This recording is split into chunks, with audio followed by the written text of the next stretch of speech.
ಇನ್ನು D K Shivakumar H D Kumaraswamy ನಡುವೆ ಹೆಸರು ಬದಲಾವಣೆಯ ಪಾಲಿಟಿಕ್ಸ್ ಶುರುವಾಗಿದೆ.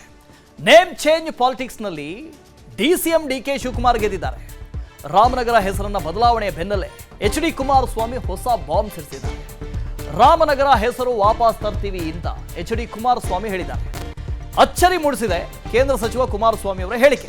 ಈ ಹಿಂದೆ ಬೆಂಗಳೂರು ಗ್ರಾಮಾಂತರದಲ್ಲೇ ಇತ್ತು ರಾಮನಗರ ಅಂತ. ಆ ರಾಮನಗರವನ್ನು 2007ರಲ್ಲಿ ರಾಮನಗರ ಜಿಲ್ಲೆ ಅಂತ ಮಾಡಿದ್ರು. ಒಟ್ಟು 5 ತಾಲೂಕು ಕೇಂದ್ರಗಳನ್ನು ಮಾಡಿ ರಾಮನಗರ ಜಿಲ್ಲೆ ಅಂತ ಮಾಡಿದ್ರು. ಬೆಂಗಳೂರು ಗ್ರಾಮಾಂತರದಿಂದ ಬೈಫರ್ಗೆಟ್ ಮಾಡಿದ್ರು. ಅಲ್ಲಿಂದ ಒಂದು ರಾಜಕಾರಣ ಶುರುವಾಯಿತು. ಎಚ್ ಡಿ ಕುಮಾರಸ್ವಾಮಿ ಅವರ ನೇತೃತ್ವದಲ್ಲಿ ರಾಮನಗರ ಜಿಲ್ಲೆಯಲ್ಲಾದಂಥ ರಾಜಕಾರಣ ಅದು. ಈಗ ಚನ್ನಪಟ್ಟಣವನ್ನ ಗೆಲ್ಲಲೇಬೇಕು ಅಂತಿದ್ದಾರೆ ಡಿ ಕೆ ಶಿವಕುಮಾರ್. ಬೆಂಗಳೂರು ಗ್ರಾಮಾಂತರವನ್ನು ಸೋತಾಯಿತು, ಹಾಗಾಗಿ ಎಲ್ಲಿ ಕಳ್ಕೊಂಡಿದೀವೋ ಅಲ್ಲೇ ಪಡಿಬೇಕು ಅಂತ ಡಿ ಕೆ ಶಿವಕುಮಾರ್ ನಿಂತಿದ್ದಾರೆ. ಈ ರಾಜಕಾರಣ ಶುರುವಾಗಿದೆ. ಯಾವ ಹೆಸರು ಬದಲಾವಣೆ ಮಾಡಿ ಏನು ಅಭಿವೃದ್ಧಿ ಮಾಡ್ಲಿಕ್ಕೆ ಸಾಧ್ಯ, ಅದರ ಬಗ್ಗೆ ಏನು ಭಾಳ ನಾನು ತಲೆ ಕೆಡಿಸ್ಕೊಳ್ಳಲ್ಲ. ಬಹುಶಃ 2028 ಒಳಗೆ 28ರವರೆಗೂ ಕಾಯಬೇಕಾಗಿಲ್ಲ. ಮತ್ತೆ ಪುನಃ ಆ ಜಿಲ್ಲೆಯ ಹೆಸರು ರಾಮನಗರ ಅಂತಕ್ಕಂಥದ್ದು ಪುನರ್ ಪ್ರತಿಷ್ಠಾಪನೆ ಆಗ್ತದೆ. ನನಗೇನು ಆತಂಕ ಇಲ್ಲ. ಪಾಪ ಒಂದು 4 ದಿನ ಖುಷಿಗೆ ಅವ್ರು ಏನೇನು ಬೇಕೋ ಮಾಡ್ಕೊಳ್ಳಿ ಅಂತಕ್ಕಂಥದ್ದು ಹೇಳಕ್ಕೆ ಬಯಸ್ತೀನಿ ಅಷ್ಟೇ. ಅದರ ಬಗ್ಗೆ ಯಾವ ಹೆಸರು ಬದಲಾವಣೆ ಮಾಡಿ ಏನು ಅಭಿವೃದ್ಧಿ ಮಾಡ್ಲಿಕ್ಕೆ ಸಾಧ್ಯ, ಅದರ ಬಗ್ಗೆ ಏನು ಭಾಳ ನಾನು ತಲೆ ಕೆಡಿಸ್ಕೊಂಡು ಓಕೆ, ಇದ್ರ ಬಗ್ಗೆ ಡೀಟೇಲ್ಸ್ ಕೊಡ್ದು ಹೋಗ್ತಾರೆ ನಮ್ಮ ಪ್ರತಿನಿಧಿ ಹನುಮಂತ್. ನೇರ ಸಂಪರ್ಕದಲ್ಲಿ ಜಾಯ್ನ್ ಆಗ್ತಾ ಇದ್ದಾರೆ. Good morning Hanumanth. 2007ರ ನಂತರದಲ್ಲಿ ಹೊಸ ರಾಮನಗರ ಜಿಲ್ಲೆ ಅಂತ ಆದಮೇಲೆ ಕುಮಾರಸ್ವಾಮಿ ಅವರ ನೇತೃತ್ವದಲ್ಲಿ ಒಂದು ರಾಜಕಾರಣ ಶುರುವಾಯಿತು. ಈಗ 2024ರಲ್ಲಿ ಅದೇ ರಾಮನಗರ ಜಿಲ್ಲೆ ಬೆಂಗಳೂರು ದಕ್ಷಿಣ ಅಂತ ಆಗಿದೆ. ಇಲ್ಲಿಂದ ಮತ್ತೊಂದು ರಾಜಕೀಯಕ್ಕೆ ನಾಂದಿ ಹಾಡ್ತಾ ಅಂತ ಇದು.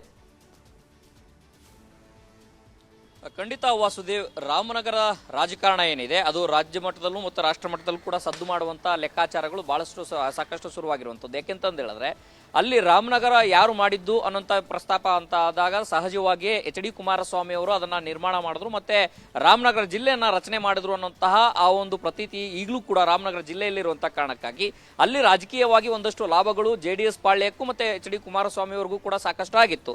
ಅದಾದ ನಂತರದಲ್ಲಿ ಮಾಜಿ ಹಾಲಿ DCM ಡಿ ಕೆ ಶಿವಕುಮಾರ್ ಅವರು ಬೆಂಗಳೂರು ದಕ್ಷಿಣ ಅಂತ ಹೆಸರು ಬದಲಾವಣೆ ಮಾಡುವ ಮೂಲಕ ಹೊಸ ರಾಜಕೀಯ ನಾಂದಿ ಹಾಡಲಿಕ್ಕೆ ಪ್ರಮುಖವಾಗಿ ಮುಂದಾಗಿರುವಂಥದ್ದು. ಸಹಜವಾಗಿ ಅವರ ವಾದ ಏನಂತಂದು ಹೇಳಿದ್ರೆ, ಸರ್ಕಾರದ ವಾದ ಏನಂತಂದು ಹೇಳಿದ್ರೆ, ಇಲ್ಲಿ ಕೇವಲ ಅದು ಯಾವುದೇ ರೀತಿಯ ಆಡಳಿತಾತ್ಮಕವಾದಂತಹ ಬದಲಾವಣೆಗಳಿರುವುದಿಲ್ಲ, ಆದರೆ ಹೆಸರು ಮಾತ್ರ ಬದಲಾವಣೆಗಳಾಗುತ್ತೆ. ಯಾಕೆಂತಂದು ಹೇಳಿದ್ರೆ ಬೆಂಗಳೂರು ಅನ್ನುವಂಥ ಕಾನ್ಸೆಪ್ಟ್ ಅನ್ನ ಇಟ್ಕೊಂಡ್ರೆ ಅಲ್ಲಿ ಲ್ಯಾಂಡ್ ವ್ಯಾಲ್ಯೂ ಹೆಚ್ಚಾಗಬಹುದು. ಮತ್ತೆ ಗ್ರೇಟರ್ ಬೆಂಗಳೂರಿನ ಕಾನ್ಸೆಪ್ಟ್ ಏನಾಗಲೇ DCM ಡಿ ಕೆ ಶಿವಕುಮಾರ್ ಇಟ್ಕೊಂಡಿದ್ದಾರೆ. ಅಭಿವೃದ್ಧಿಗೆ ಪೂರಕವಾದಂತಹ ಎಲ್ಲಾ ರೀತಿಯ ಬೆಳವಣಿಗೆಗಳು ಅಲ್ಲಾಗುತ್ತೆ ಅನ್ನುವಂತಹ ವಾದವನ್ನ ಸರ್ಕಾರ ಮತ್ತು DCM ಡಿ ಕೆ ಶಿವಕುಮಾರ್ ಅವರು ಇಟ್ಟರೆ, ನಾವು ಬಂದ್ರೆ ಖಂಡಿತ ಮುಂಬರುವಂತಹ ದಿನಗಳಲ್ಲಿ ಒಂದು ವೇಳೆ ಮುಂಬರುವಂತಹ 2028 ಆಗಿರ್ಬೋದು, ಅದಕ್ಕಿಂತ ಮುಂಚೆನೆ ನಮ್ಮ ಸರ್ಕಾರ ಬಂದ್ರೆ ಮತ್ತೆ ಹೆಸರು ಬದಲಾವಣೆ ಮಾಡ್ತೀವಿ ಅನ್ನುವಂತಹ ವಾದವನ್ನ ಮಾಜಿ ಮುಖ್ಯಮಂತ್ರಿ ಹಾಗೂ ಹಾಲಿ ಕೇಂದ್ರ ಸಚಿವರ ಎಚ್ ಡಿ ಕುಮಾರಸ್ವಾಮಿ ಅವರು ಹೇಳಿರ್ತಾರೆ.